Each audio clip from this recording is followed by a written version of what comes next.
Muchas gracias, presidenta. Señor ministro, desde que empezó la crisis, cientos de miles de compatriotas tuvieron que abandonar el país para buscar fuera las oportunidades que no encontraban en casa. Mi pregunta es sencilla. ¿Dispone su ministerio de información fiable sobre estas personas que han tenido que abandonar el país? ¿Y tiene su ministerio previsto poner en marcha servicios especialmente orientados a los jóvenes para ayudarles en su vida en el extranjero y favorecer su retorno a casa? Muchas gracias. Muchas gracias. Señor ministro. Señor Bustinduy, tenemos información y tenemos una red de embajadas y consulados que está dirigida a apoyar a todos los españoles en el extranjero, en particular a los jóvenes, y prestarles servicios de toda índole relacionados con los procesos electorales, con la asistencia consular en caso de necesidad, con funciones de registro y notariales, con información sobre condiciones de estancia y de búsqueda de trabajo, documentación, acreditación de la identidad para realizar cuantos trámites administrativos sean necesarios, y con ello buscamos que, estando fuera de España, nuestros jóvenes se sientan lo más posible cercanos a nosotros. Gracias. Muchas gracias. Señor Bustinduy. Muchas gracias, señor ministro. El problema, y por eso no me ha contestado a la pregunta, es que ni siquiera ustedes saben cuántos compatriotas tenemos fuera.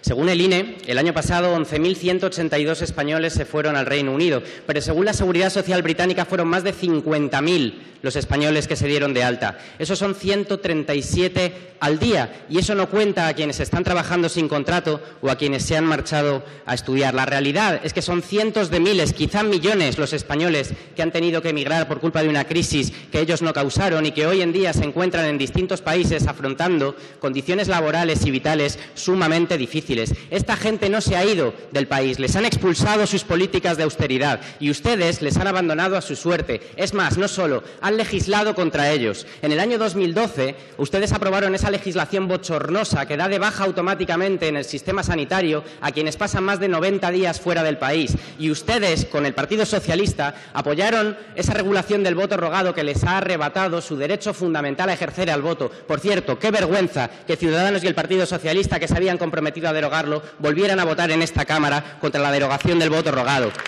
Señor ministro, los consulados y embajadas, pese al esfuerzo del personal trabajador en ellos, están colapsados, convirtiendo cada trámite para quienes están fuera en una odisea. Tienen recursos y horarios insuficientes, se caracterizan por la desinformación y no prestan ninguna ayuda en materia de asesoría laboral para que no se violen los derechos de nuestros compatriotas que están fuera. Señor ministro, hoy en día en España no hay una sola familia que no tenga un allegado o un ser querido fuera.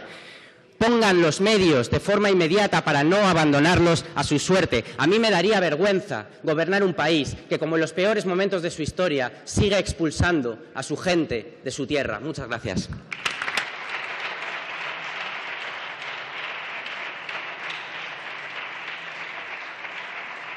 Señor ministro. Señoría, yo creo que usted pinta una realidad que no se corresponde con lo que existe. Como ya le he dicho, nuestras embajadas y consulados trabajan eficazmente y de manera denodada en favor de nuestros ciudadanos y, en particular, de los jóvenes. Esa visión apocalíptica y esa visión demagógica creo que no se compromete con la realidad. Nosotros no hemos expulsado a nadie. Los que se van fuera, usted está pintando una visión de los años 60 del pasado siglo.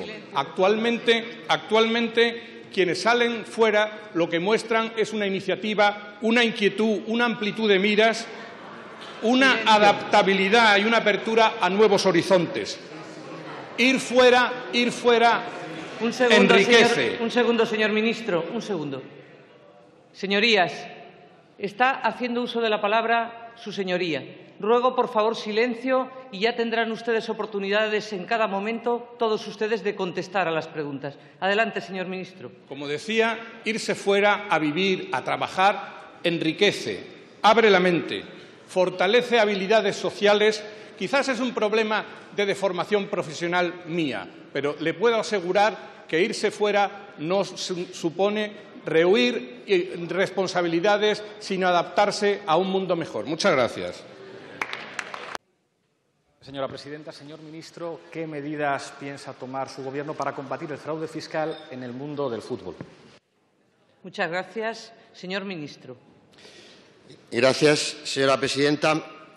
El mundo del fútbol está sometido a la legislación tributaria como todos. Y, como sabe su señoría, pero bueno, obviamente está en su derecho, ¿no?, de formular la pregunta que entienda al Gobierno, como sabe su señoría, la agencia tributaria está aplicando esa legislación en el mundo del fútbol y en el mundo económico general, en el mundo de todo lo que pueda ser la conciencia y la vigencia del fraude fiscal y, por tanto, por lo demás. Pero también déjeme que acabe esta primera intervención porque, como ya la semana pasada tuve la oportunidad de responder al señor Domènech, que también es de su grupo político, entiendo, sobre este mismo asunto, ¿ese interés que tiene Podemos por el fútbol obedece a algo más que a una afición?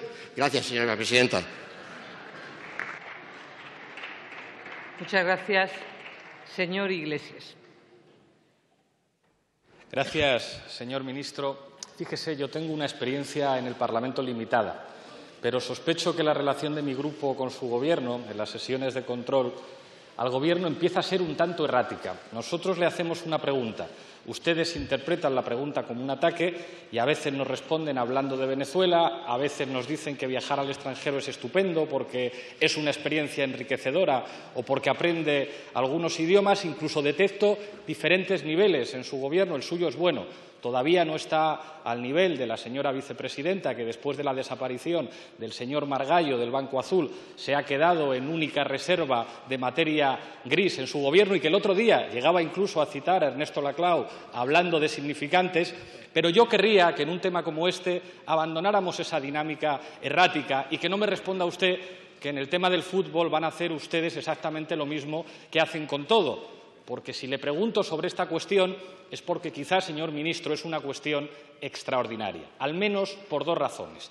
La primera, estamos hablando de una trama mafiosa internacional que conecta sociedades offshore y oscuros intereses dedicados profesionalmente a estafar simultáneamente a las haciendas públicas de diferentes países. Esto no es como investigar el fraude fiscal en el mundo de la botánica. Y, en segundo lugar, hay un elemento preocupante, el silencio informativo. No se habla de esto, señor Montoro. Incluso hemos visto a jueces prohibir que se hable de esto, seguro que ajustándose a derecho, pero es rarísimo.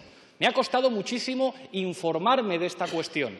¿De quién tenemos que estar hablando? ¿De qué poderes tenemos que estar hablando para que en este país no se informe del fraude fiscal en una industria que mueve cantidades astronómicas de millones de euros y que además es una industria que condiciona las pasiones de muchos de nosotros porque a muchos nos gusta el fútbol?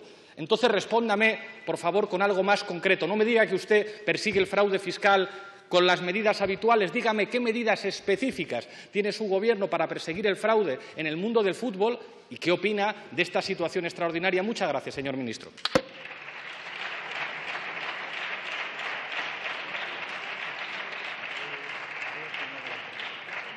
Señor ministro.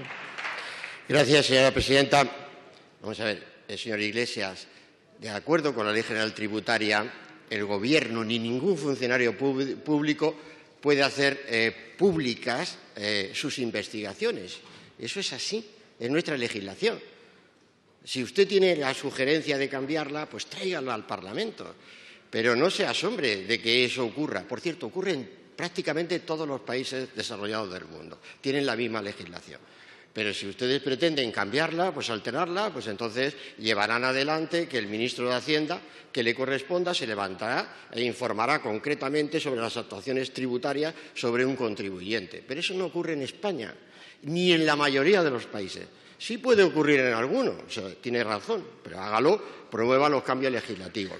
Pero no insistan en lo que ya está haciendo, no el Gobierno, la agencia tributaria, con toda su profesionalidad, que está persiguiendo eficazmente el fraude fiscal. Y como usted ve, no se para frente a personas influyentes, frente a personas famosas, frente a nadie. Se persigue el fraude que tienen residentes fiscales también fuera de España. Pero eso corresponde a actuaciones que trascienden el ámbito de la propia Cámara. Aquí tenemos que hacerlo conjuntamente con la Unión Europea. Y en eso estamos, señor Iglesias. Seamos también constructivos en estas sesiones de control. Y en ese sentido, pues corresponderá también al Gobierno Muchas gracias, señor ministro.